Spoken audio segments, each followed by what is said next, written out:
What it do, what it do? It's your boy Andre Spruell, and you are tuning in to the Middle of the Fence podcast. Thank you so much for taking time out of your day. Whether you're listening, watching, or both, as I like to say, time is the most valuable thing on this earth because we can spend it, but can't make it back. So as always, thank you for your time. And before I introduce our special guest today, if you haven't checked out any of our previous episodes, please be sure to check it out on your favorite podcast streaming platform, Spotify, Apple Podcasts. Please be sure to leave a comment and review and share the episode if it was insightful. And if you're more of a visual person, be sure to check us out on YouTube, like, comment, subscribe, and all that fun stuff. So today we are welcomed by a very special guest, Kendall Gregory. How you doing today? Good. How are you? Doing good. So, Kendall and I go way back, literally since kindergarten. So 5 years old, pushing. Those good old St. Rose days. Shout out the school that used to be. And 5 seconds into this, here we go. And then so we've known each other since we were 5, and now pushing 30. Yikes, oh my God! Don't say crazy. that out loud. All right, we can edit that part out. I got like 3 months till that. That's nuts. Yikes! What do you want me to say? Oh, I'll say that you're 30.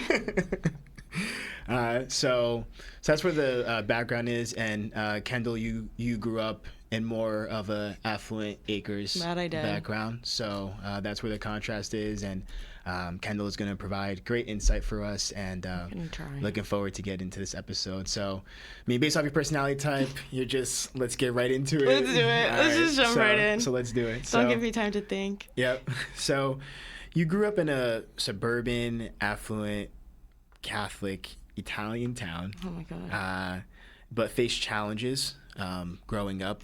So do you mind just giving a little more insight into some of the challenges that you faced, or like the primary ones? Yeah. So I mean, grew up in a super white Italian Catholic town. Like, I think everybody is a copy and paste of each other in that town. Mm-hmm. Everybody thinks the same, goes to the same churches. I mean, out of the 23 kids we graduated middle school with, and 19 or 20 of us went to the same high school together, like, everybody is the same there. And, I mean, what I've gone through is no more special or no more different than a lot of people have gone through. I just grew up in a family where my dad and my mom got divorced when I was 9, and that kind of sent the whole family into a tailspin. And then on top of that, when one of your parents is an alcoholic, it not only affects that person, but the whole family.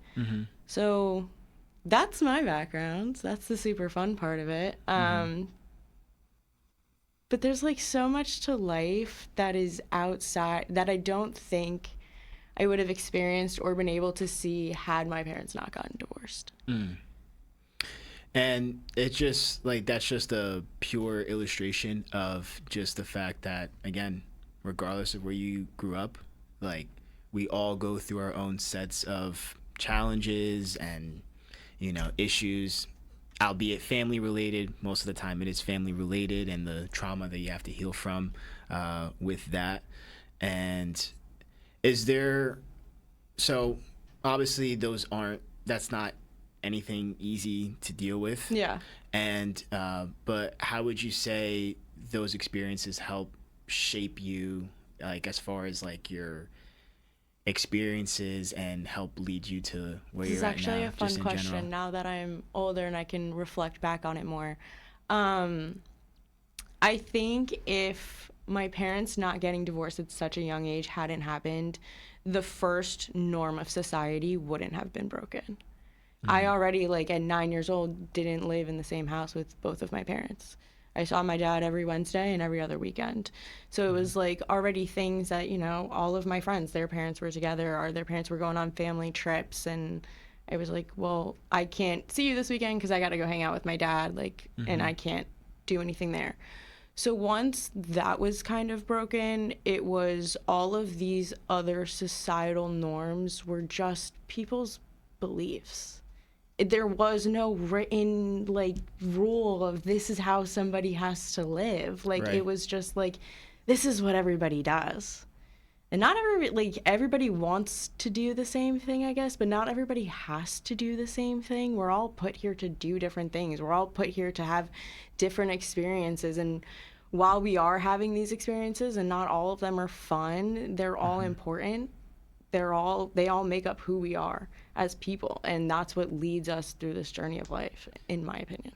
No, yeah, and I'm definitely with you on that 100%. And the basis of the show is exactly that. Like the fact that the experiences that you go through in life, they shape you, and you either succumb to the circumstances that aren't in your favor, and you just like fold under that pressure and then repeat those generational cycles, or you're like, you know what, fuck that, I'm rising above it and I'm breaking it. And I feel like, especially on the affluent acre side, like on the tough terrain side, it's already known, like you're just ingrained with that grit and that like won't give up attitude, and sometimes it can work negatively.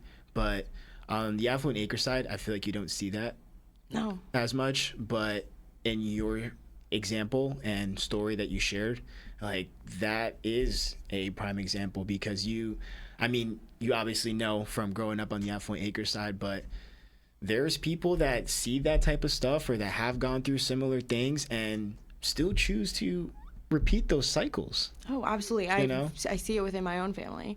I mean, one of my parents' side is a whole bloodline of addiction addicts, and there have been not only like my dad and his siblings, but some of my family, they follow along the same path. And it came down to, at one point, deciding whether I was going to do the same thing and go down the same path as my dad, or whether I was going to forge a different way and cut off anything that had to do with anything like that, because I had a younger sister too. And I was her role model, and if she was going to look up to me and she was going to follow down that exact same path as some of my other family, I wasn't going to let that happen. Right. So if I didn't do it for myself, I did it for my sister. And at the end of the day, like, there are people that love to like hide their problems, and there are people that like something like this will happen to them and it'll be like their whole personality. Very true. And it's like, this can happen to you and you can still have the most amazing life. And sometimes things like this happen for a reason. Because like, if my parents never got divorced, how like unhappy would my mom be? And how unhappy would that then trickle down into my everyday life and my family everyday life?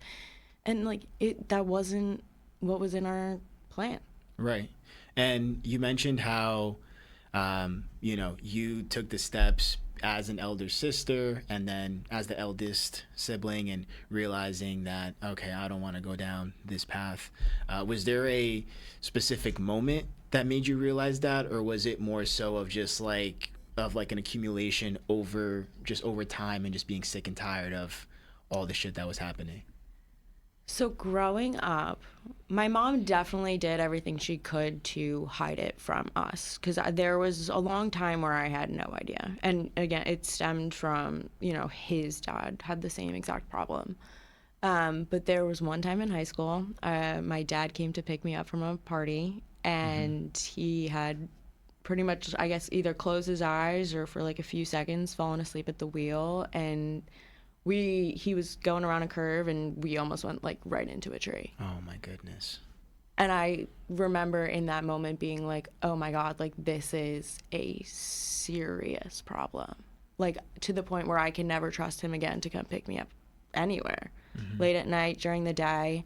I mean, there were times where like we would be at a football game, we'd be at a Jets game, and he'd be like falling over the seats in front of us.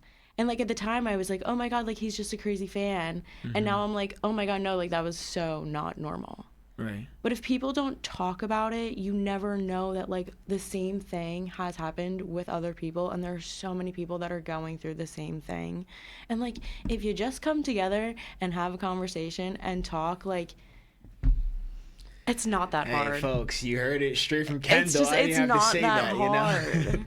No, yeah, and I personally can't relate to like my parents getting divorced, but my parents were separated after being boyfriend and girlfriend for a long time, and having me and my siblings along the way. So for me, it was like growing up, my vision of them was like always spending time with them separately, not really together. And that like I just remember on certain days when my dad would come over to our house, because obviously, you know, like growing up, it was me, my mom, my grandparents, my siblings. I loved that house. Yes. I think about that house a lot. I do. I really loved that house. Yeah, it was definitely a lot of great times there for sure. And, you know, just remembering just them fighting about, you know, financial stuff, and, you know, just having those vivid memories of, you know, it's like a scene out of like a movie, but like a little ass kid in like the front door, like of the glass door, and they're just like arguing, pointing at each other and things like that. But you know, it's like looking back, it's like, oh my gosh, like what the fuck, like your fucking childhood trauma, whoa, you know. But again, like this is why it's important to share these stories, because you sharing that story like can really help out someone that has gone through it, that hasn't done the inner work to like process it and try to move on from it. And you know, so I definitely commend you for being vulnerable. I mean, it's not easy, and it yeah. doesn't happen overnight. I mean, there have been so many nights where I've just like cried because like it does take such a like effect on you, but that's part of it. You gotta cry it out and then wake up the next day and just attack the day. Yeah. Were there any like specific methods that you use to like help you just overcome that trauma and what you dealt with? Because obviously like that's something that's pretty heavy to deal with. I wish I could say it was something easy, like I went to therapy. It wasn't. And not that I would love to go to therapy. Your girl just doesn't have the funds for that. No, yeah. Well, when you do get the funds up for that, like I'm not knocking therapy. I think therapy is so wonderful. It was more just seeing how the effects of drugs and alcohol can affect a person's life, and how can just like completely take over who you are. Like it makes you a shell of a human being. And I did not want that for myself. And it might sound crazy, but there's always been something inside of me that told me I was destined for more than that. And whether it was just solely not following down that path, I refused. I wasn't going to do it. You couldn't drag me down there.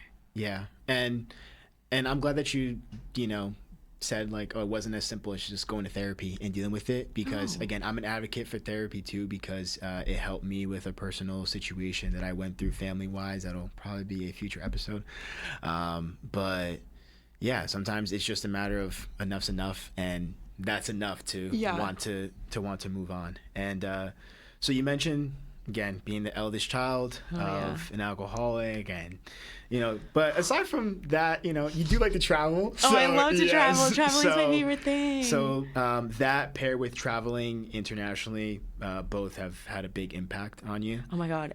International travel has been the most eye-opening thing I could have ever done. And that's a perfect segue, because I was going to ask, can you share a moment from your travels that shifted how you viewed privilege and life in general? Oh, this is going to sound so cliche that I'm going to hate saying it.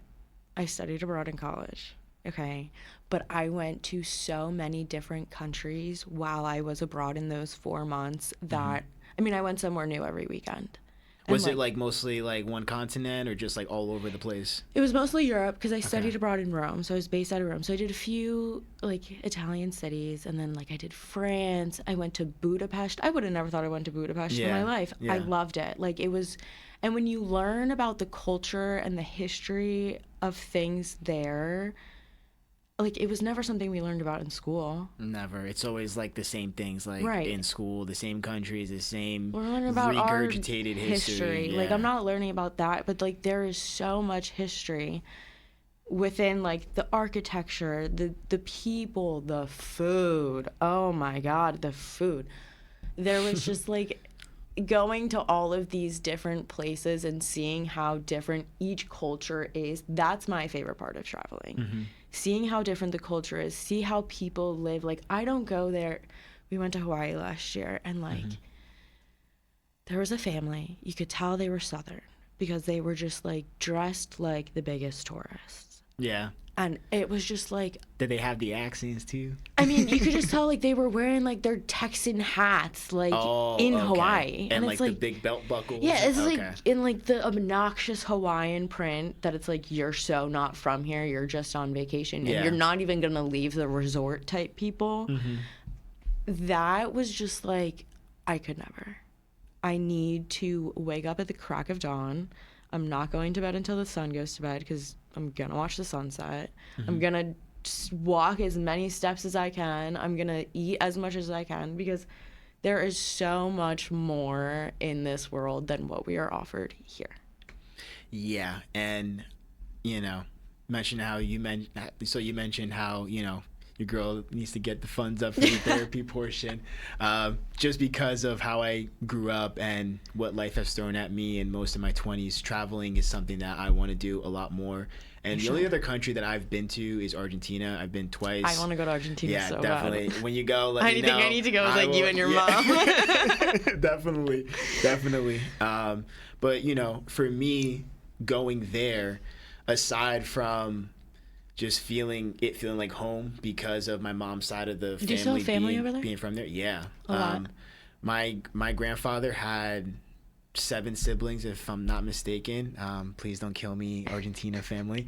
And he was the only one to actually leave Argentina And come here. Okay. So they all stayed there except for him. So when I've gone, I've seen like the home, like where it all started, and seeing them and just the way of living. And for me, it's like growing up on the tough terrain side and then going to private school on the Affluent Acre side. It was night and day. But then when I went to Argentina, I was like, there's people living below what like the people on the tough terrain side in New Jersey that I grew up in are living even like below that line, because Argentina has the highest inflation rate currently I did not know that. In the world. So obviously going there you feel like a king, because it's like $1 is like 30 pesos or something like that. So it's like, You're balling over there. I'm fucking balling, but all jokes aside, like just seeing how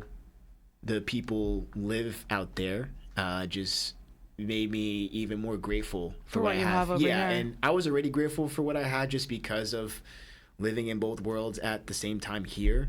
But it made me even more grateful going out there, because my first time going out there I was 16. And then it was probably a good age to go. So as I start going to more countries and traveling more, it's definitely something that I just feel like is just always going to like resonate with me. And during your travels, did you ever have a moment where it was like, where, I don't know, maybe being in a certain place allowed you to like reflect on how far you've come in like your journey, or just like it shedding like a lens on something from like I haven't yet. Okay. If I ever make it to Cuba, that'll be my moment, because I really want to go to Cuba. That is like I want to go to Havana, Cuba so bad. That is like the number one place. If I could go somewhere, it would be there. I know I can't really go there right now. Any reason like in particular? I'm just obsessed with like the architecture and the culture. Like I just like, I love the way of what I see, it might be skewed, but the buildings and the cars, and I just want to experience what it's like to be in Havana, Cuba, and Australia. I really want to try Australia. Australia seems like a cool place all the bugs to go to. Yeah, that's the only thing I'm not there yet. Creeps me out. Like, I haven't mentally crossed that bridge. God forbid you're using the toilet and like I'll like a spider. Like I'll lose my shit. I will lose my shit. Like, no, if I wake up and there's something like I would lose my mind. Yeah, it seems like a sick place. Yeah, I mean, and it's like a 16-hour time difference too, so it's just like but who cares if when you're in a different country you don't you barely sleep because you want to enjoy it. Take the trip and then take a week off after the trip to recover. Yeah, that's not one of those like you come back Sunday and then go to work the next day. No, and I live for those types of trips because I'm all about like, let's get in as much as we can in a short period of time.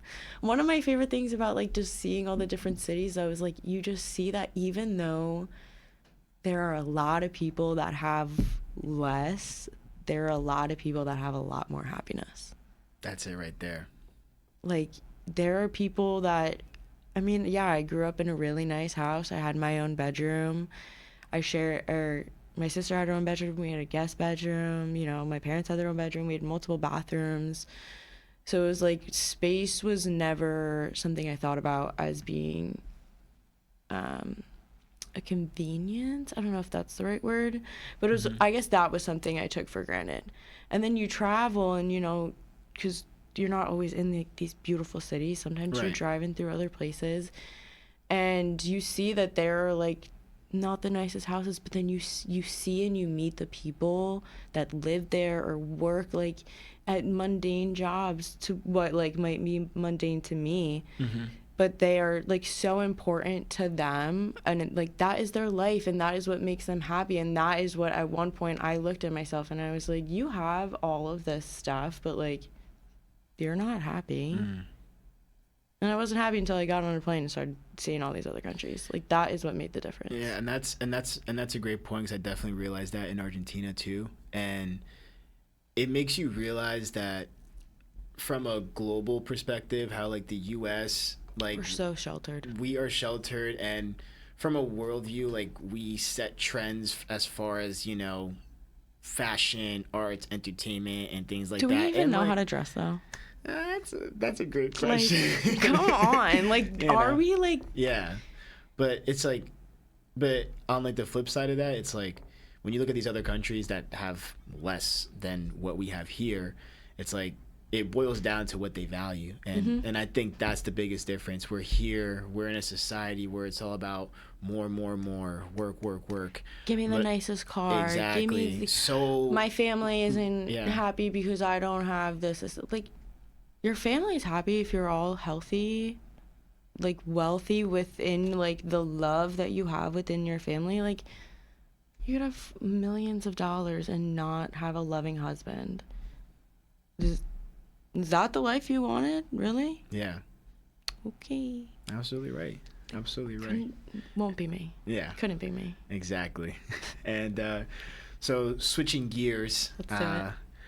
I need Sports and music have been central. Sports and music in your life, and mine as well. How would you say they've helped you find your voice, especially when your opinions differed from societal norms around you? Okay, so sports was definitely the most influential in finding my voice. Because if I wanted to work in the industry, I needed to have a voice. And most often, I was the only girl in the room. And what industry, so the audience is aware? So I was a producer for a major network. I worked on a football show for children. And yeah, I was the youngest producer there, and I was one of 2 females on the direct team. And if you don't speak up, I'm not getting what I want put in the show. My ideas are not going to come to life. No one is going to listen to me. It's just, that was the most influential thing in being like whether, because also like, no offense to you because you're a man, but like the men don't think things through all the time. Like they would like, I was in charge of writing scripts and they would like, we'd be talking about defense and they'd be like, the big D. And I'm like, guys, this is a show for 8-year-olds. Like somebody has to be super sensitive to that. So it was like, even in those little instances of being like, we're not writing that, like those were the things where that helped me find my voice. And that wasn't until recently. Wow. It took a while. And then music, I mean, I just love music. Yeah, do you have any like favorite, well, for the sports side, the Jets are your favorite team. Godforsaken franchise. Any other favorite teams? I'm an Eagles fan, for those that don't know. The other godforsaken franchise, the New York Mets. Yeah, I Yeah. just, one day. Misery loves company. I mean, whenever one of them win a championship, no one can call me a bandwagon fan. Like, that is the point I hold to this day, is one day it will happen. What would you do the day that the Mets or the Jets win it all? Like, what's the first thing that you think that you would do? I don't know. Like, the Mets were so close last year. I don't even, like, I couldn't talk about. It would make me cry. That like October run would make me cry. The Jazz are the team that I hold the closest to because I went to my first game when I was 3. Yeah. And it was just like, I love football. I love football so much I made it my entire career. I don't think I would be sober at the slightest. Like, and that would be like starting from like the morning of, I don't even know if I would remember the game. I don't even know if I would remember they won. Like, I think I would go to bed and then be like, who won the Super Bowl? I would definitely cry. Like, that has been, I'm getting emotional now. Yeah, that is like, it. Just manifesting. That would be cool. Justin Fields. Yeah, we literally please. see. I believe in you. I believe in you, and I believe in Aaron Glenn. Together, you can do it. Please. Yeah. For those that aren't watching, Kendall is literally like tearing up a little bit thinking about it. So, it's understandable. I mean, you know, coming from a team that just won the last Super Bowl. And the very first one. Listen, I don't hate the Eagles. No, yeah, I know that. I do like the Eagles. Yeah, so they're not thank bad. you. I hate the Cowboys. We do get a lot of hate. I can't stand them either, for multiple reasons. But like the Eagles won the first Super Bowl in 2018. I remember that. Yeah. I was in Philly for that too. I was in Philly for the last one. I remember your story. Yeah, and for the first one, I was going to school in PA. So when they won, everybody was celebrating. Yeah, I did the Stone Cold, crushed two beers, and just started going crazy. But then I had practice the next day, so I couldn't go too crazy. But like seeing your favorite team win it all. For me, seeing Argentina win the World Cup in 2022, that was. I cried. I went through it. I went to Times Square to celebrate. Oh my God, wait, really? Argentina. That's so fun. Yeah. So that's what it's all about, though. So if they win again in 2026, the world's gonna be tired of hearing from me, honestly. But hopefully the Eagles don't win in the same year, because that would be tough. If the Eagles and Argentina, all right, we're gonna need to put the camera like really, really quick. If the Eagles win the Super Bowl this year in the same year that Argentina win the World Cup, it would probably be the best moment of my life, best year of my life. Maybe better than getting married and having children, honestly. I mean, yeah, what's that all cracked up to be? I know. I mean, like, that sounds crazy. Sorry for your future wifey for watching this. But so the music part, I feel like it's something that we can like touch on because let's touch on it. Yeah, I love music. Yeah, and I mean, because like what you see a lot is like one thing that just baffles my mind is like, especially people from like the Affluent Acre side that, let's say, maybe have learned racism from their family or have views that don't support minorities and just and immigration and stuff that's like that's in favor for that, but you'll see them blasting rap music and things like that, the hypocrisy with that, does that bother you too when you've seen stuff like that? I mean, most things like that bother me. Yeah. I have zero tolerance for like any of that. I will block, unfollow. You will not. No one that emanates any of that energy will be in my circle. Yeah. I feel like a lot of people might assume like I'm a Taylor Swift like girl. No, I love J. Cole. J. Cole and Lil Wayne. That's it. Those were the two. Like, to the point where my mom got so sick of me blasting Lil Wayne at the house, she blocked explicit music on my phone. Really? For like a year. It was like, I want to say like 8th grade, maybe early high school. Oh yeah. All explicit music got blocked. But I just I love music. I think music is so good. And I just think that like, it's such an escape. And like, there's so many layered parts to it. Like, I feel like most people also just, like, listen to the lyrics or just, like, or maybe not even, actually, that might be a far step. Everyone relates to it differently, when it comes to music, I feel like. But, like, the lyrics, the melodies, the beats, like, there's so much going on that it just, like, I don't know, it's just, like, a vibe.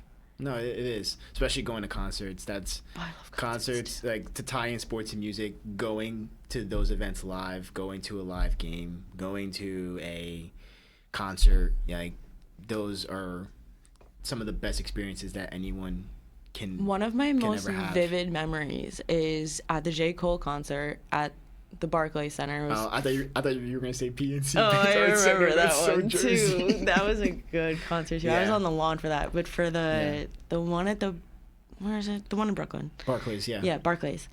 He played like the whole video of SWAT breaking into his house, like right before he went into the song. Wow. And I was like, this is like, he's such a real person that like he doesn't care what everybody else thinks about him, and Yeah. nobody should. Like, Yeah. live your life, expose what happens to you. If like, why are we protecting other people that don't deserve to be protected? No, yeah, definitely. And I mean, this is kind of a broad question, so Okay. if you don't really have an answer for it, then it's okay. I'll try. But how would you say that like the artists that you've listened to or music like in general help like shape you, or or just like I don't know if that like if I don't that's a know. The good- only way I've ever been able to relate this in my head was I loved Spanish music also growing up. And my boyfriend is from Ecuador, so I listened to his Spanish music. So I'm like, you know what? At least I got started early. Like, I knew, like, sometimes I'll play the music and they'll be like, oh, like, what's this song? And I'm like, yeah. And when they see you like they wouldn't Saying think, the like, lyrics, yeah, they're like, wait, what? Like this I'm white like- girl, Like, you what's she can talking about communicate this? through music too. Like, everything is just a form of communication. Yeah, definitely a great way to connect through those avenues for sure. And so we kind of mentioned how in other countries they value things differently, and that's why they're happier even like with less. And in previous conversations, you said like work ethic over talent is one of your key values. Can you give an example of when that principle helped you push through in your career or personal life? Okay, so the way that I've gone through life is the exact opposite, which is why I appreciate it so much more. It's because I feel like I was the person that always had the talent but never had the work ethic. And I've now seen that come full circle and see me bite me in my ass. And it's like, if you had the work ethic when you were laying the bricks of a foundation for what you're building, what you're trying to do, you would have been better off. You would have been in a better situation. I was a terrible student, but I was smart. Like, I could not study. I could just, I mean, the deals we had in high school, not me and specifically me and you, but Yeah. the deals that I've had with people in high school where it's like, all right, you do the math homework, I'll do the Spanish homework, Yeah. and then we'll like swap in the morning. Like, I really just bullshitted my way through school, which was not the best. And if I had even applied myself maybe a little bit, like, I might have given myself like an opportunity to do even more with my life, which now that I, look back on it, like, I took all of that for granted. Like, why was I such a bad student for like a school that my parents paid for? And I definitely took that aspect of it for granted, because I look back now and it's just like, I would never pay for my child to do the antics that I did. In college, skipping class, like, because it was at 8 o'clock. I couldn't wake up at 8 o'clock in the morning. Like, no, I was just lazy. I didn't have that work ethic. And now it's like, dang, like, I can still change, but I can't go back and redo the past. Right. So there are definitely, regrets or things that I wish I could have done better, or things that I'm not proud of in the way that I've acted, and things that I've definitely taken for granted that at the time I wish I didn't. But if I can look at it and reflect and grow on it, then I feel more at ease with myself. That was very deep, and That was deep. and yeah, that was like stoic, stoic like. No, I can definitely relate to that in like my own way, because of growing up on the tough terrain side. The work ethic portion was something that was just instilled from like a young age. And even, and obviously like we've known each other since we were little ass kids, so even like the whole like basketball stuff, like I, for those that don't know, I took it through college, but it wasn't because of like I love basketball. I love it. It was more so like, okay, there's some kind of talent and I can help my family put me through college for free or at a much cheaper like discount, and that's where the work ethic came from. So literally 10, 12 years old, running up and down my backyard, being outside like hours at like a time, and obviously things didn't work out. Not for nothing, but you were the number one basketball player like everywhere. Well, our schools, for sure. Thank you. So it definitely paid off in the basketball sense. Thank you. But I feel like it, like the work ethic portion, it definitely, like as you get older, you start to realize it more and more, and that is what separates people. Because even like working in real estate the last 3 years as more of an operations marketing back end person, like there's certain people that do very well for themselves, and it's literally just straight work ethic. They may not be the quote unquote smartest, or can be better with how they interact with others, but when it comes to like, hey, this is my goal and I am going to hit it or surpass it because I'm going to outwork you, like it really shows. And going back to sports and life in general, like there's people that have so much talent, can do whatever they want in this world, but they don't have the work ethic, and the person with the work ethic will always outwork the person with talent. It's the first person I think of. I think he just came out on these, like, on a new documentary too. Yeah. Oh no, a TikTok. Oh, he was on TikTok. A random kid went up to him and was like, "Hey, who are you?" And he was like, "Oh, my name's Johnny Manziel." And they were like, "Oh, like, what do you do?" And he was like, "I used to play football, and now I'm just a guy." And I was like, "Oh my God, just a guy." Yeah. But yeah, that's like a prime. You could have everything, and you could not have the work ethic, and everything can be taken from you. Yeah. In the matter of a second. Yeah. The streets won't forget Johnny Manziel for all football fans. Just one final question. So our podcast is all about bridging the gap between the tough terrain and affluent acreside. Yeah. In your opinion, what's one practical way people from each side can better understand and learn from each other? Just talk to each other. Like, just have a conversation and stop with the whole, like, comparison. Stop. Like, everybody goes through something. Take the 5 minutes to learn about what that person has gone through. Just sit and listen. You don't even have to respond. Like, I can't stand when someone's like, "Oh, well, I went through this," and then somebody else is like, "Yeah, well, I deserve more whatever it is because I went through this, and it's, like, slightly worse than your problem." Like, everybody's problems, at the end of the day, are still problems. Exactly. And, like, it doesn't matter. And I was actually, I don't know, this probably has nothing to do with the question you asked, but I was thinking about this. My first experience with something of another, no. Such a wrong way to word that. My first experience with a family from another culture was your family. Oh, wow. That's why this is like a really full circle moment for me.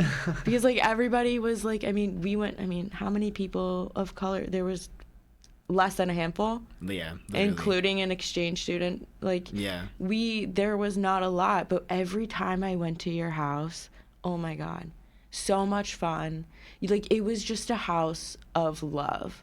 And from someone that, like, you would think, oh, they're supposed to have, like, the perfect family. Like, it's a mom and dad and 2 kids. Like, the love was never the amount that, like, you could feel in the presence of your home. Like, your house wasn't a house, it was a home.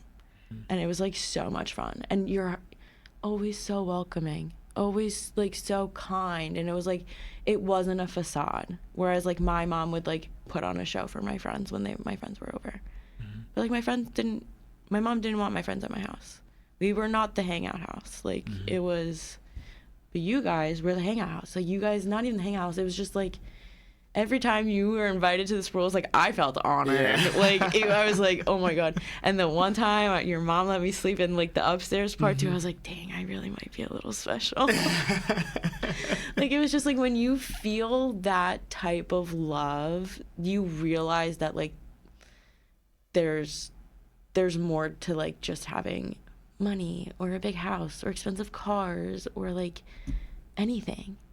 Like, that feeling is what life is about. Yeah, and just thank you for those kind words, and and like shout out the fam. You already know. We love you. You already know. Yeah, as I've started this journey with this podcast, I've had multiple guests say that, and I always knew I was surrounded by love and support, but I didn't realize to the extent that You could feel it. that like people felt it and realized you can it. feel. I mean, I still talk to your mom to this day. Yeah. I still wish your brother and your sister a happy birthday. Like, Yeah. I will never have nothing but fond memories of your family. Thank you so much. And, like, maybe we should throw another party. I mean, people have been like, I actually speaking of, partying and all that, I actually gave up drinking like this year. Good for you. Yeah, thank you. Good for you. Thank you. So snaps. Sorry. And so I'm like, so once I do start it again, I'm like, I might need to turn back the clock and throw one big like banger one just more, for like just one for time for the old one time's time. sake. Yeah. So Oh all right, God. I might have to work into that. And if we do, maybe we can work it out into like bonus content for the pod and and things like that. Producer Steve and Marv, you guys are come welcome through. too. Come on now, everyone that's been instrumental in this journey from childhood into now, and to bring it all home, how can listeners connect with you or follow your journeys? This is your time to shout out your socials and anything you got going on. Okay, guys, so I make go ahead. silly little TikTok videos. They are not serious, but it is Kenny Sees New Shows. It's TikTok and Instagram. Spell it for people listening, geez. and for those watching, we'll have it down on like the lower third. KennySeesShiz. Kenny Sees New Shows. Because I thought Kenny Sees New Shit would be too aggressive. Yeah. And my mom follows my page.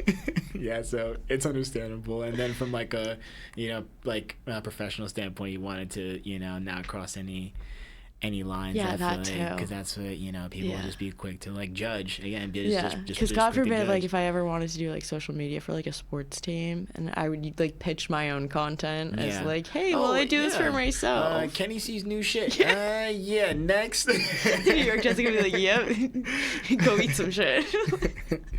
All right, so we're gonna wrap this up now. So Kendall, thank you so much for joining.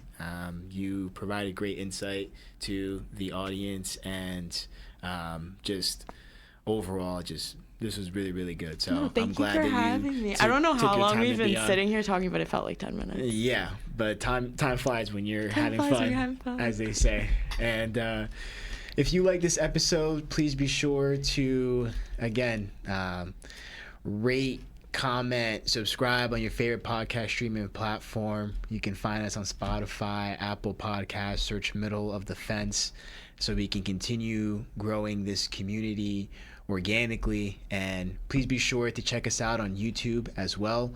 So on there, you can comment, like, subscribe, and hit the little notification bell so you can be the first to be notified when the latest episode drops. And again, no matter what side of the fence you grew up on, we're all more alike than we think. My name is Andre Spruell. Catch you guys next time.